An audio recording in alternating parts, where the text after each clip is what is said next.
Do you know why people fail in the ATM business? Stay to the end of the video. I'm going to give you the top 5 reasons why people fail in the ATM business.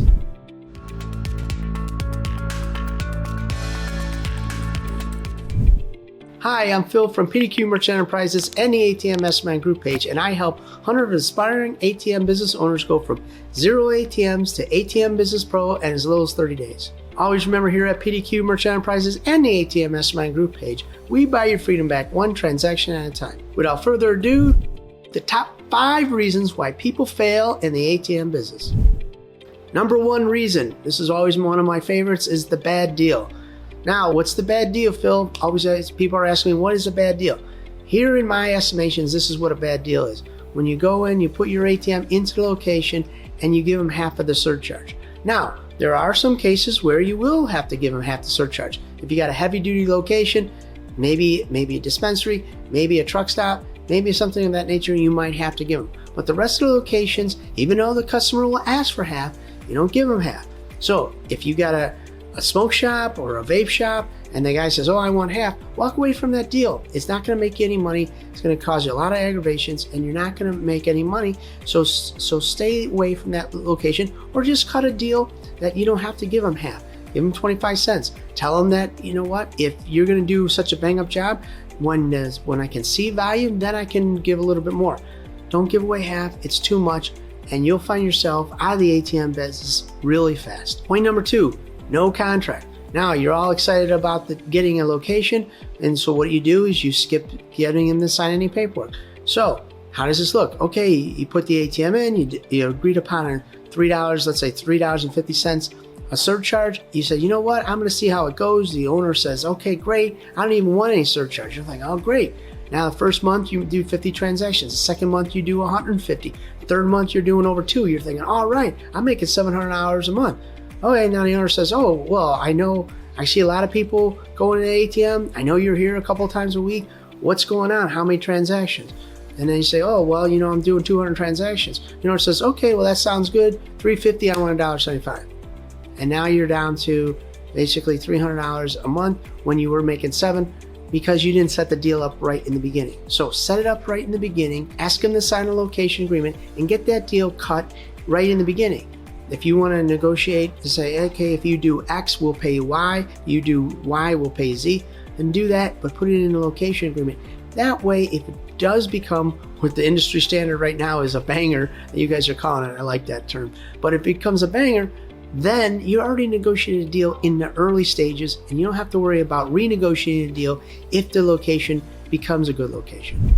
So if you're thinking about starting a profitable ATM business but didn't know where to start, stay to the end of the video and I will share with you our checklist on how to start the ATM business the right way, even if you have 0 experience in business. In this checklist, I will share with you the things you need to start a profitable ATM business so you can build a passive income source for your family. You'll have a clear roadmap towards ATM business success so you can earn between $250 and $1,500 of passive income every single month. All right, let's get back to the video. Number 3, why people fail in the ATM business.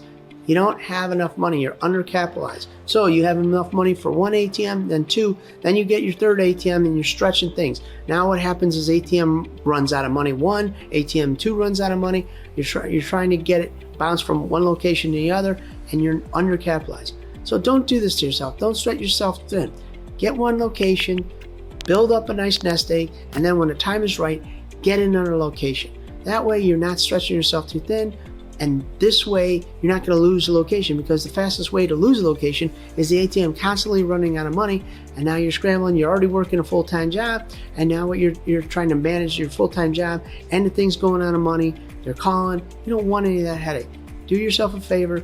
Make sure you have enough money to get into the business. And then you know what? Once you're in the business, just take that money and just keep on building it back up until you get enough money so you have reserves in case something happens during the week where they're going through a lot of money, or you have enough money so you can get that second location when the time is right. So just grow the business slow and steady.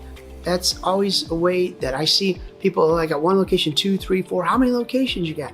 I don't care how many locations you got. How much money are you making? That's the magic secret sauce. Make the money. Don't worry about the locations. And if you got 1 or 2 and you're making $1,000 a month, then you know what? You're being successful. Don't worry about somebody else that's got 10, because more than likely some of those locations are not good locations. Number 4, this is another favorite of mine. You don't have any training. You're listening to the chats, you're seeing people be successful, you decide to buy an ATM, you don't have any training. Again, without any training, then you know what? You make common mistakes that we've all made in the business, and we can avoid that. So get yourself with either a seasoned professional, either it's me or other people out there that can help you grow your ATM business successfully, and then you can avoid costly mistakes that we've all made, and you don't need to make them, you don't need to experience them. We can help you steer away from those costly mistakes. You know, to me, it's always like going down a gravel road or going down a nice pavement. Don't go down the gravel road. There's a lot of potholes, you ruin your car, gravel spits up. You don't want to go down that gravel road. You want to go down a nice pavement where it's nice and easy, and you know what? You can be successful. Paid a little bit of money for coaching, paid a little bit of money for a program, get somebody who's a seasoned veteran in there who can coach you and help you out so you can be successful. The reason you get into the business is so you're making extra money. Don't cost yourself extra money by just going in on a loan. Please get some help, get some mentorship, get coaching. That'll make you successful in the ATM business. And point number 5 is you don't have a proven system of how to get new business. This is where always coaching comes in. But for you guys in the business, and I've seen all the MLMs, they always fail because as soon as you exhaust your circle, it's very hard. So when you're selling snake knives or vacuum cleaners or Amway or any of the MLM products, what happens is you go to your circle of friends. You go to your parents, or you go to your relatives, and then you go out to their friends, and then once that is exhausted, you can't sell anymore. So what we've done in the ATM business, where people are successful, is they created ways to get more business, and business that keeps on coming in day after day, year after year, where those leads come in, where you can place those ATMs, where you created a network where people are calling and say, hey, I need an ATM. That's what you have to do to be successful in the ATM business. You got to have a proven system.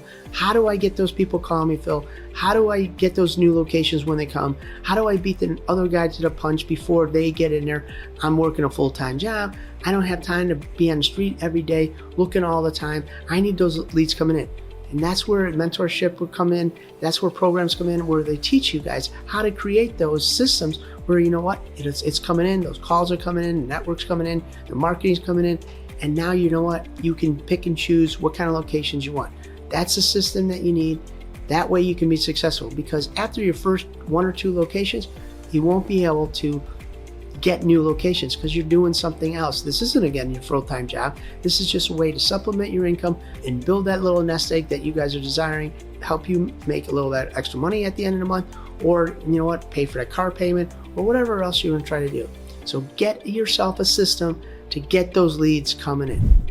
So if you're interested in starting your own ATM business, I want to invite you to our free checklist entitled ATM Business Passive Income Checklist. Top 5 things you need to start a profitable ATM business, where I'll share with you 5 things you need to start a profitable ATM business so you can earn more money, spend more time with your family, and create passive income. So if you're interested in starting that journey, click the link down below and start your ATM journey today. Again, this is Phil from PDQ Merchant Enterprises and the ATM Mastermind group page, where we buy your freedom back one transaction at a time. Thank you guys very much.